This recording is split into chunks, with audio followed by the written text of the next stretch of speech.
Okay, so in this video, we're going to go over how to use adjustment layers. And if you came from the last video about layer mask, you'll remember our friend the horse here. So I have gone through and I have created the layer mask. I've done all my refinements to the layer mask. And this is our finished piece. And I want to show you how I got to this point. So if I go back in and I turn off that top layer, this is where I started from. And this is what I'm working from. Again, the mask on the horse has been refined. It is to my satisfaction. What I want to do now is I know that the horse right now is a little dark. It has a different color value than, say, the mountains. The mountains are much warmer. The horse is a little bit cooler. And I want to try to bring all those into alignment and make the photo look a little bit better. If I had my horse layer selected, I could come up to image and do adjustments and then change these things. But once I do that, then they are permanent to the photo. And keeping in line with our non-destructive editing techniques, there is a method built into Photoshop that allows us to do it in a non-destructive manner, a non-permanent manner. So what we want to do is I want to try to bring the color range of the horse in line with that of the background. So what I want to do is I'm going to come over to my layers panel, and I want to come down to the bottom, and the fourth icon from the left, and it's actually the icon right in the middle, is our adjustment layer icon. If I just bring the screen down just a little bit, so when this menu comes up, if I click and I hold, it will give me different options. The one I want to start with is I want to start with my color balance. So I'm just going to click on that. So this creates a new layer. It's an adjustment layer, and it also should pop open your properties. So if I went and started making changes now, you'll notice that it's making changes on the entire image. And that's not what I want. I want to just adjust the color of the horse. So what I'm going to come and do is I want to actually tie or link this adjustment layer to the horse layer. And to do so, I'm going to hold down Option on a Mac or Alt on a PC. And you'll notice if I zoom in here a little bit further, when I do so, my icon changes from a little hand to a box with an arrow, a right angle arrow on it. And I'm just going to click once. Now that this adjustment layer is linked to the horse layer, it's only going to affect what is on the horse layer. If I come back out and I click on my adjustment layer, I'm back here. So I know that just from the orange color of the mountains, the mountains are a little bit warmer. So I want to bring my reds up. I'm going to bring maybe a little bit magenta, and we can see real quick that it's really changing the color of the image.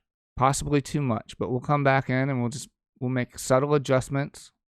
And it can look really bad really quickly, but don't worry about that too much. So we're going to get about right there. Just use your best judgment. Use your eyes to try to get it to a point. There's a lot of other steps to get back to where we were, the image that I showed you before that was finished. So now what I want to do is I want to come in, and the one mistake I made before I got started was I didn't make a copy of my background. So let's do that now so we have a starting point, because I am technically working in that file. So I'm just going to come in here. I'm going to do a duplicate layer. I'm going to call this background. And the other thing I'm going to do pretty much right away, and I'm going to turn off the original background, is I'm going to go ahead and do a file save as. And I'm going to call this horse composite. And I'm going to go ahead and add my .psd file. And I'm going to go ahead and hit save. Layers is select. It's a Photoshop document. So hit save. And I probably should change this name to background 2. So I have duplicated my background layer. So what I want to do is I actually want to click on background 2. I'm going to come over here. And I'm going to click my adjustment layer tool, and I'm going to select this gradient.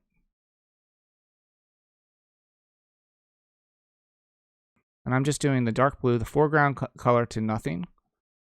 And I'm okay with my angle and the style being linear, and I'm okay with the scale. So I'm just going to click OK. I'm going to come back over into my layers panel, hold down Option or Alt on a PC. Make sure that's only covering up my background. Because what we want to try to create at this point is some atmospheric interference, right? Because there's no way our horse would be in focus and the mountains be in focus. So there's only really one subject. So this is the first process of that, first step in that process. So what I can do with my gradient adjustment layer is I can change the style again. And these are layer styles. And I can come down, and I'm going to have to zoom out to see what this looks like, but I can come down to the one that I think looks the best. And I think this subtract actually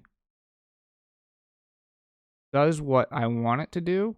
What I'm trying to do is I'm trying to make this right here a little bit darker, and the dark's just ever so darker. So if we look at it like this, now it's just blue. So I am going to come down and do a subtract.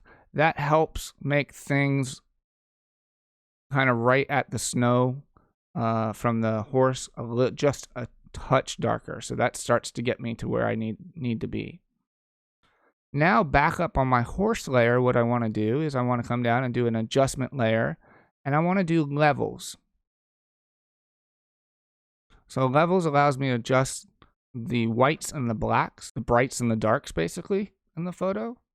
And that's automatically going to nest it if it does not, or link it. And if it does not, you can go in. It may actually unlink the top one.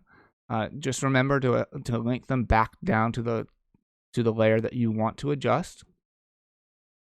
Because the layers, this chart here will actually change depending on where it's positioned. And what I want to do is I actually want to make the horse a little bit darker. I do want to bring the lights up. So the right-hand side are my whites. The left-hand side is my darks or shadows. And the midtones are kind of in the center. So what I'm trying to do is I'm actually trying to take the body of the horse and match it to this dark. Even though this is pretty far in the background, it gives me a good black level to match. And right now it's not there because I have to go back in to that other adjustment layer, the color balance layer right here, and I have to play around with it a little bit more. So I know if I add blues, I'll get a little bit darker, but I'll get 2 blues. So I want to bring the blues down a little bit. Maybe I need to bring the reds down ever so slightly. So what I'm looking at right now is I'm looking at the horse's face. That's where I really want to see that warmth. I'm not so concerned about seeing the warmth in his body. I really want his body, I don't want his body to lose detail, but I want it to match more of this color over here. And this is a kind of a flat brown right now, so I might go back in and look at that a little bit more. But I'm looking at his face, and I really want to pull some color into his face without going too red or too magenta or too purple.